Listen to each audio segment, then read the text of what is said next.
Good morning 9th class students. Dear students, अज असी अपनी मंच महक किताब मंच महक उहदे विचों दूसरा पाठ जो है एकांगी डॉक्टर पलटा उस बारे पढ़ांगे। स्टूडेंट्स, ये पाठ दे विच ये पाठ बलवंत गार्गी द्वारा लिखा गया है। इसका लेखक कौन है? बलवंत गार्गी। बलवंत गार्गी जी का जन्म 1916 ईस्वी नूं बठिंडा जिला दे विच पिंड सहना विखे होया। बलवंत गार्गी एक बहुत ही जो इंपॉर्टेंट बहुत ही प्रसिद्ध लेखक, नाटककार ते नाटक निर्देशक भी रहे सन। इस दे नाल नाल उन्होंने पत्रकारी का काम भी किया।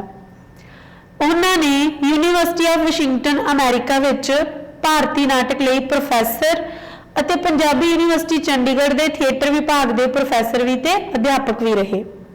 उन्होंने बहुत सारे नाटक अते बहुत सारे एकांगी संग्रह लिखे। नाटकों दे विच उन्हां दे लोहा कुट, कणक दी बल्ली, सोहनी महिवाल, धूनी दी अग आदि जो बहुत ही प्रसिद्ध सन। इस तरह एकांगी संग्रह दे विचों उन्हां दी कुआरी टीसी, दो पासे, पत्तन दी बेरी, दुध दीआं धारां आदि प्रसिद्ध एकांगी संग्रह सन। बलवंत गार्गी जी का जो मुख विषय हुंदा सी लिखण दा ओ सी मनुख ते समाज दे विच जो संघर्ष हुंदा है उन्होंने अपने नाटकों का जिहड़ा मुख विषय बनाया। जो अज असीं एकांगी पढ़ांगे डॉक्टर पलटा, इस दे विच मुख जिहड़े पात्र हैं डॉक्टर पलटा, जिन्हां दा पूरा नाम सी डॉक्टर प्यारा सिंह पलटा। वो एक दंदां दे डॉक्टर सन। उस तो इलावा उन्हां दी पत्नी जो सी सतवंत कौर, वो एक आम जी इंसान सी, मीनस वो ज्यादा पढ़ी लिखी नहीं सी। ठीक है। इस तो इलावा दीवान झंडा सिंह जो कि डॉक्टर पलटा जिहड़े मकान विच रहिंदे सन उन्हां दे मकान मालिक सन। स्वरूप नाम का इंसान जो डॉक्टर पलटा का एक चंगा दोस्त सी। ते उस तो बाद टेलीफोन वाला। डियर स्टूडेंट्स, ये जो पाठ है ये डॉक्टर पलटा की आर्थिक कंडीशन दसदा है ते दसदा है कि एक मध्य वर्गी जो इंसान हुंदा है उसकी की दशा हुंदी है, उसकी आर्थिक हालत खराब करके उसकी दुकान दे करके उसकी जिहड़ी हालत है वो किवें दी है। ते ये चैप्टर एक होर मुख विषय इसका जो मेन है वो है ये चैप्टर टेलीफोन के दुआले घूमता है कि डॉक्टर पलटा जो है अपने घर विच टेलीफोन अपनी दुकान ते लगवाना चाहता है। तो उसकी सोचनी ये सी कि उसके दंदां की दुकान जो है दंदां के डॉक्टर दे जो उसने एक क्लीनिक बनाया है वो खास चलता नहीं सी। तो उसकी सोचनी सी कि मैं अपने क्लीनिक विच टेलीफोन लगवा लवां ते तां करके मेरी दिल्ली वर्गे शहर दे विच प्रसिद्धि हो जाएगी। उसकी सोच सी कि टेलीफोन के नाल डॉक्टरां की काफ़ी जान पछाण हो जाती है। चलो बेटा, now open your books, we will start our chapter। प्यारा सिंह पलटा द्वारा अपनी पत्नी नाल जो गलबात हुंदी है उसनूं इस पाठ दे विच दर्शाया गया है। एकांगी दे शुरू विच डॉक्टर प्यारा सिंह पलटा अपनी पत्नी सतवंत कौर नाल गलबात करदा दिखाई दिंदा है। सतवंत कौर उसनूं आखदी है कि वो अपना ठाठा ला लवे, भाव कि डॉक्टर प्यारा सिंह पदम ने एक ठाठी बनी होंगी है। जिवें किसी सारे पिंडां विच रहिंदे हां, सानूं पता है कि जो डॉक्टर ने जां जो आदमी हुंदे ने वो अपनी मुछां अते दाढ़ी नूं थोड़ी जी सैट करने वास्ते ठाठी बांधते हैं। पर एक कविता जिहड़ी एकांगी है थोड़ी हास रस भी है, इहदे विच कुछ हास रस गल्लां भी कीतियां गईयां हन। ते इत्थे डॉक्टर साहिब की पत्नी सतवंत कौर उन्होंने कह रही है कि तुसीं अपना जो ठाठा बनिया हुआ है उसनूं उतार लवो।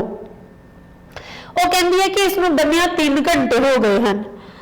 उसने अजिहे घुग्गू वट्टा बनन करके कोई मरीज उसकी दुकान पर नहीं वड़दा। वो हस थोड़ी जी मजाकिया जे हिसाब नाल कहती है कि तुसीं इस तरह घुग्गू वट्टा जिहा बन के बैठे रहिंदे हो, इस करके तुहाडी दुकान पर कोई मरीज नहीं आउंदा।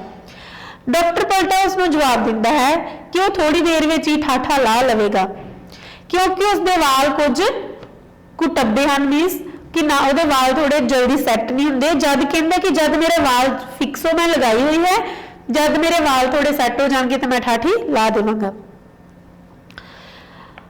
नाल ही वो कहता है कि वह फ्लिक छिड़क देवे, मरीजों का आने का समा हो चुका है। फ्लिक का मतलब कि मच्छर मारने वाली दवाई। वो अपनी पत्नी को कहता है डॉक्टर पलटा कि तू फ्लिक थोड़ी जी छिड़क दे क्योंकि मरीजों के आने का समा हो चुका है। जदों सतवंत कौर आखदी है कि इत्थे किसी मरीज ने नहीं आना तो प्यारा सिंह पलटा जवाब दिंदा है कि बिजनेस विच पहला पहला इंज ही हुंदा है ते बाद विच बिजनेस जिहड़ा है वो अपने आप चल पैंदा है। सतवंत कौर डॉक्टर पलटा ने कहती है कि धोबी अपना उधार मंगण आया सी। वो धोबी बारे गल्लां करन लग जांदे हन, अपनी घरेलू गल्लां करदे हन। वो कहती है कि धोबी छज्जू जो है वो उधार मंगण आया सी। वो छज्जू बाणीए वर्गा नहीं जो 7-8 रुपए पिछे गेड़े मारता रहे। ये आदमी जो साडा धोबी है बहुत ही झगड़ालू है। इस दे जवाब विच मुछां नूं वट दिंदा है। डॉक्टर पलटा कहता है कि वह भी किसी तो नहीं डरदा। उसने भी एक बार कॉलेज में हरी सिंह नलवे का रोल किया सी। सतवंत कौर उसनूं कहती है कि अजिहियां गल्लां मैं तुहाडे कोल कई बार सुन चुकी हाँ। इत्थे कोई मरीज नहीं होना, इस नालों तो तुसीं दुध जां दही की दुकान ही पा लवो तो उहदे विच तुहानूं ज़्यादा मुनाफा होवेगा। डॉक्टर पलटा उसनूं सबर करने लई कहता है अते धोबी के धोते हुए कपड़िਆਂ विच नुक्स कढ़न लगता है कि एक धोबी जो है एक कपड़े बिल्कुल भी चंगी तरह नहीं धोंदा। सतवंत नूं आखदा है कि वह पूर्बीए धोबी तो कपड़े धोआया करे जिहड़ा कि पैसे मंगण लई सिर ते नहीं चढ़िया रहिंदा। भाव कि इत्थे उन्होंने एक लेखक ने यह दस्सण की कोशिश की है कि उन्होंने दे सिर ते मतलब कि कर्ज है, उन्होंने कोल इन्ने भी पैसे नहीं हैं कि वह धोबी दे पैसे दे सकन, उन्होंने आर्थिक हालत माड़ी है। सतवंत कौर उसनूं आखदी है कि पुराने धोबी का कर्ज लह जाए तो वह अगे तो खुद ही कपड़े धो लिया करेगी। उस कोल कपड़े बड़े घट हैं, उसनूं खुद नूं पिछले साल 1 साल तो कोई कपड़ा नहीं मिलिया। भाव कि इत्थे भी सतवंत कौर अपने पति नूं अपनी आर्थिक हालत बारे ही जाणू करवा रही है कि तुहाडी आर्थिक हालत करके मैं पिछले साल तो कोई नवा कपड़ा नहीं खरीदिया। विआह तो पहला बड़े सुपने दिखाउंदे सी कि गर्मी विच कश्मीर जाया करांगे ते नवे कपड़े मिलिया करनगे, पर हुण तां मैनूं इत्थे कुछ भी नहीं मिलदा। डॉक्टर पलटा थोड़ा बेबस हो जाता है ते जवाब विच डॉक्टर पलटा अपनी पत्नी नूं कहंदा है कि दिल्ली विच बीमारियां तो बहुत ही फैलियां होईयां हन पर दंद किसी का दर्द नहीं करता।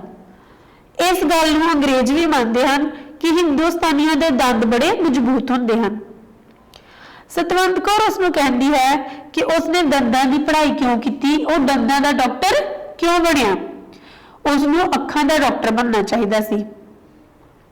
तां सारा बरांडा हरियां पट्टियां वालियां नाल भरिया हुंदा। भाव इत्थे थोड़ी मजाकिया जी हास रस भरपूर गल्लां कीतियां गईयां हन। वो अपने सामने वाले डॉक्टर की गल करती है कि वह काणे डॉक्टर की उदाहरण ला लो जिसकी दुकान ते मरीजों की भीड़ ही लगी रहती है तो दंदां की तो कोई परवाह ही नहीं करता। डॉक्टर पलटा फिर टेलीफोन बारे गल्लां करनियां शुरू कर दिंदा है। वह सतवंत कौर नूं कहंदा है कि उसने पिछले 6 महीने एवें ही बर्बाद कर दिते। जेकर कोई टेलीफोन लग्या हुंदा तो सारे शहर विच डॉक्टर पलटा का नाम होना सी। हुण वो टेलीफोन की लगन की देर है, दिल्ली विच सारा व्यापार टेलीफोन के सिर ते ही चलता है। डॉक्टर लई तां टेलीफोन लगना बहुत ही जरूरी है। पत्नी अजिहियां गल्लां नाल सहमत नहीं हुंदी। उसनूं पता है कि प्यारा सिंह पलटा उसके गहने वेच के टेलीफोन लगवा रहा है। डॉक्टर पत्नी नूं पता हुंदा है कि टेलीफोन जे लगवाना है तो साडी आर्थिक हालत इस योग नहीं है कि असीं पैसे इन्ने ला सकीए, इस करके वो उसका विरोध करती है कि ये गल्लां पूरियां नहीं ढुकदियां। जे तुम टेलीफोन लगवाना चाहोगे तो तुसीं मेरे गहने बेच दोगे। टेलीफोन फिट तो हो गया पर इसका कनैक्शन अजे नहीं मिलिया। भाव उन्होंने टेलीफोन सैट अपने लिया के टेबल पर रख लिया लेकिन उन्होंने कोल कनैक्शन नहीं सी। इसलिए डॉक्टर पलटा एक स्कीम बनाता है। वो अपनी पत्नी को कहता है कि जदों कोई मरीज बाहरों कुंडी खड़काया करेगा तो तू दूजे कमरे में जाके टाइम पीस का अलार्म वजा देना। इस तरह वो टैलीफोन ते किसी नाल गल्लां करन लग पवेगा तो आने वाला मरीज समझेगा कि डॉक्टर पलटा जो है बहुत ही रुझिया हुआ इंसान है। वो टाइम पीस की घंटी ठीक करके सतवंत कौर नूं फड़ाउंदा है। दीवान सिंह झंडा जो कि तुहानूं दस्सिया गया है कि दीवान सिंह झंडा कौन है, उन्हां दा मकान मालिक है। वो फिर आउंदा है एकांगी विच। बाहरों दरवाजे ते दस्तक हुंदी है ते मिथी योजना अनुसार सतवंत अलार्म की घंटी वजा दिंदी है। डॉक्टर पलटा टैलीफोन चुकदा है ते गल्लां करन लग जांदा है। दीवान झंडा सिंह अंदर दाखिल हुंदा है। डॉक्टर पलटा गल्लां करन दा अभियान करदा है, भाव कि उसने झूठ ही अपने कान नूं फोन लगा लैंदा है, अभिनय करता है ते नाल ही शाम नूं चैक भेजण दी ताकीद करता है। दीवान कहता है कि वह अपने घर का किराया लैण आया है जिहड़ा उसने 3 महीनों तो नहीं दिता, जो कि 33 रुपए महीना है तो हुण 99 रुपए बन चुका है। दीवान उन्होंने कहता है डॉक्टर पलटा नूं कि एक घट 100 रुपया मैनू शाम तक मिलने चाहिए हैं। दीवान डॉक्टर साहिब पलटा नूं धमकी दिंदा है कि जेकर उसने किराया ना चुकाया तो वह टिंड फूड़ी सड़क उत्ते सुट देवेगा, भाव कि उन्होंने अपने घरों कढ देवेगा।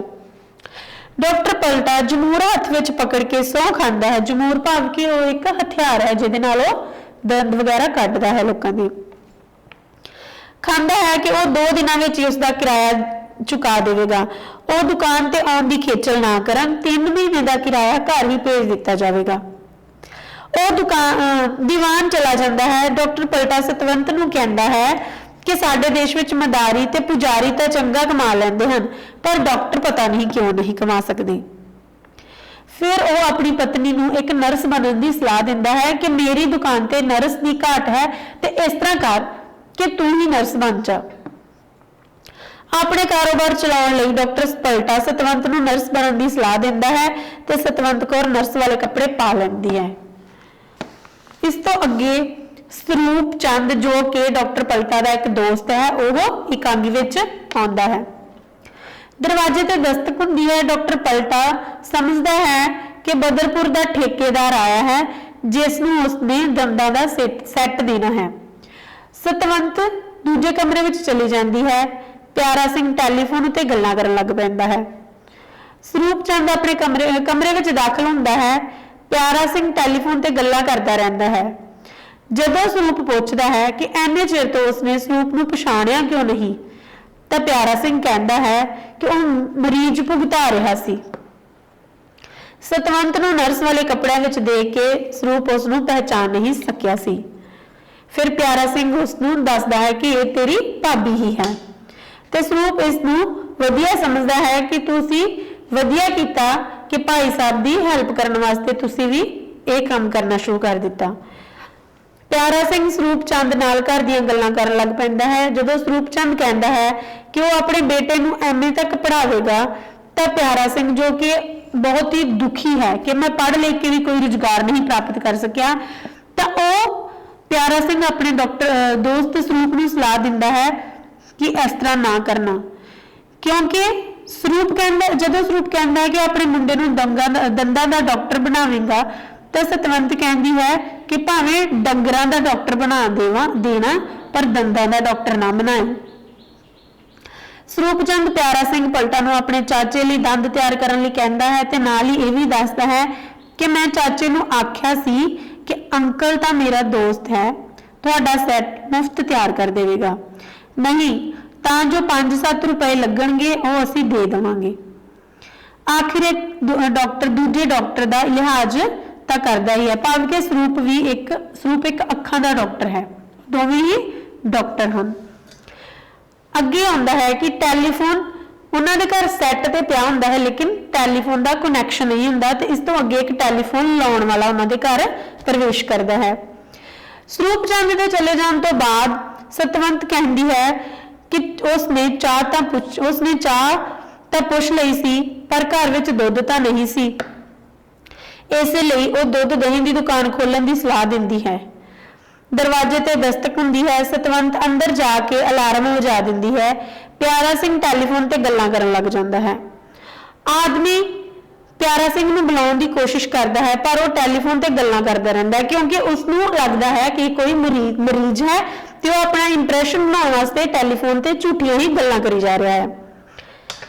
ਆਪਣੀ ਗੱਲ ਚੰਗੀ ਤਰ੍ਹਾਂ ਖਤਮ ਕਰਨ ਤੋਂ ਬਾਅਦ ਪਿਆਰਾ ਸਿੰਘ ਉਸ ਦੀ ਤਕਲੀਫ ਪੁੱਛਦਾ ਹੈ ਤਾਂ ਉਹ ਵਿਅਕਤੀ ਉਸ ਨੂੰ ਦੱਸਦਾ ਹੈ ਕਿ ਉਹ ਦੰਦਾਂ ਦੀ ਕੋਈ ਤਕਲੀਫ ਨਹੀਂ ਸਗੋਂ ਟੈਲੀਫੋਨ ਦੇ ਦਫ਼ਤਰੋਂ ਉਹਨਾਂ ਦੇ ਟੈਲੀਫੋਨ ਦਾ ਕਨੈਕਸ਼ਨ ਦੇਣ ਆਇਆ ਹੈ। ਤੇ ਇਹ ਸਭ ਸੁਣ ਕੇ ਡਾਕਟਰ ਪਲਟਾ ਬਹੁਤ ਹੀ ਹੈਰਾਨ ਅਤੇ ਥੋੜਾ ਜਿਹਾ ਸ਼ਰਮਿੰਦਾ ਵੀ ਹੁੰਦਾ ਹੈ ਤੇ ਉਸ ਨੂੰ ਸੋਚਦਾ ਨਹੀਂ ਕਿ ਉਹ ਅੱਗੇ ਕੀ ਕਰੇ। ਸੋ ਡੀਅਰ ਸਟੂਡੈਂਟਸ, ਜਿਵੇਂ ਕਿ ਅਸੀਂ ਇਕਾਂਗੀ ਪੜ੍ਹੀ ਤੇ ਸਾਨੂੰ ਪਤਾ ਲੱਗਿਆ ਕਿ ਇਕਾਂਗੀ ਕੁਝ ਹਾਸ-ਰਸ ਹੈ ਲੇਕਿਨ ਇਸ ਦੇ ਵਿੱਚ ਕੁਝ ਆਰਥਿਕ ਪੱਖੋਂ ਜੋ ਇਨਸਾਨ ਤੰਗ ਹੁੰਦੇ ਹਨ ਉਹਨਾਂ ਦੀ ਹਾਲਤ ਦਾ ਵੀ ਜ਼ਿਕਰ ਕੀਤਾ ਗਿਆ ਹੈ।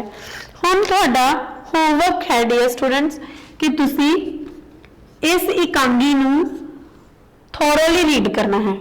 ਰੀਡਿੰਗ ਕਰਨੀ ਹੈ ਇਸ ਇਕਾਂਗੀ ਦੀ ਪੂਰੀ, ਇਕਾਂਗੀ ਦੀ ठीक तरह ना रीडिंग करनी है ते इस तो बाद तुसी जो इस दी एक्सरसाइज दे क्वेश्चंस दिते गए हैं इन्हां नूं भी सॉल्व करने की कोशिश करनी है।